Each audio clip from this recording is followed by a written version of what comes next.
Welcome to YoYo TV. Telangana రాజకీయాల్లో హిస్టరీని repeat చేయాలని హస్తం పార్టీ ప్లాన్ చేస్తోంది. అందుకు అనుగుణంగా వ్యూహాలు కూడా రచిస్తోంది. గతంలో సిఎల్పిని విలీనం చేసుకొని కాంగ్రెస్ను వీక్ చేసిన కేసీఆర్ను అదే ఫార్ములా ఉపయోగించి దెబ్బ కొట్టేందుకు రెడీ అవుతోంది రేవంత్ సర్కార్. ప్రస్తుతం రాష్ట్రంలో హస్తం పార్టీ అధికారంలో ఉండటంతో గులాబీ పార్టీకి చెందిన చాలా మంది ఎమ్మెల్యేలు కాంగ్రెస్లో చేరేందుకు ఆసక్తి చూపుతున్నారు. ఇందుకు సంబంధించి చర్చలు సైతం కొనసాగిస్తున్నారు. మొత్తంగా బీఆర్ఎస్ ఎల్పీని విలీనం చేసుకొని రాజకీయంగా గులాబీ బాస్ను పూర్తిగా బలహీనపరిచేందుకు అధికార పార్టీ అడుగులు వేస్తుంది. అందుకు ఏఐసీసీ నుంచి సైతం గ్రీన్ సిగ్నల్ వచ్చినట్లు సమాచారం. దీంతో పార్టీ మారేందుకు సానుకూలంగా ఉన్న బీఆర్ఎస్ ఎమ్మెల్యేలతో CM Revanth Reddy, deputy CM Bhatti Vikramarka మంతనాలు జరుపుతున్నట్లు తెలుస్తోంది. బీఆర్ఎస్ ఎమ్మెల్యేల్లో ఒక్కొక్కరిని పార్టీలో చేర్చుకోవడం కన్నా బీఆర్ఎస్ ఎల్పీని సీఎల్పీలో విలీనం చేయాలని కాంగ్రెస్ అధిష్టానం రాష్ట్ర నేతలకు క్లారిటీ ఇచ్చినట్లు ప్రచారం జరుగుతున్నది. ఒక్కొక్క ఎమ్మెల్యేను పార్టీలో చేర్చుకోవడం వల్ల రాజకీయంగా విమర్శలు వస్తాయని వారించిన హైకమాండ్ విలీనంపై ఫోకస్ పెట్టాలని సూచించినట్లు తెలుస్తోంది. ప్రస్తుతం అసెంబ్లీలో బీఆర్ఎస్ పార్టీకి 38 మంది ఎమ్మెల్యేలు ఉన్నారు. వీరిలో 2/3 వంతు మంది ఎమ్మెల్యేలు పార్టీ మారితే ఫిరాయింపుల చట్టం వర్తించదు.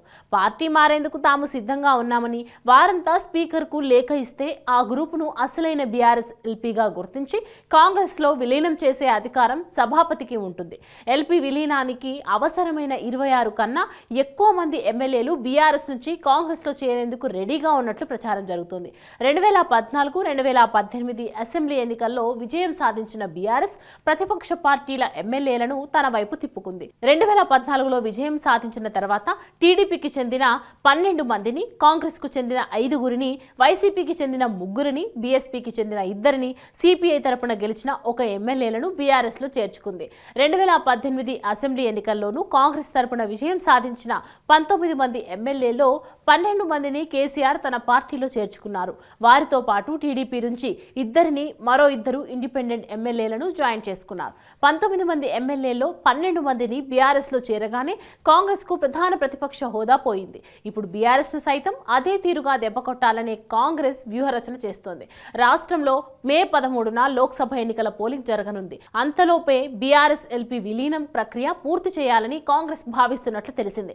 లోక్సభ ఎన్నికల టైంలో గులాబీ పార్టీకి క్షేత్రస్థాయిలో పనిచేసేందుకు లీడర్లు లేకుండా చేయడమే హస్తం పార్టీ ప్రధాన లక్ష్యం.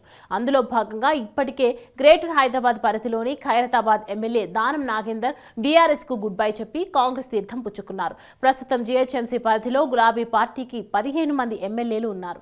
వీరిలో మెజారిటీ శాసనసభ్యులు హస్తం గూటికి చేరేందుకు క్యూ కడుతున్నట్లు ఆ పార్టీ వర్గాల్లో ప్రచారం జరుగుతుంది.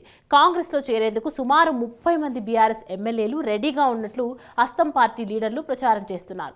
పార్టీలో చేరబోయే ఎమ్మెల్యేలతో సీఎం, డిప్యూటీ సీఎం మంతనాలు జరుపుతున్నట్లు కూడా టాక్ వినిపిస్తోంది.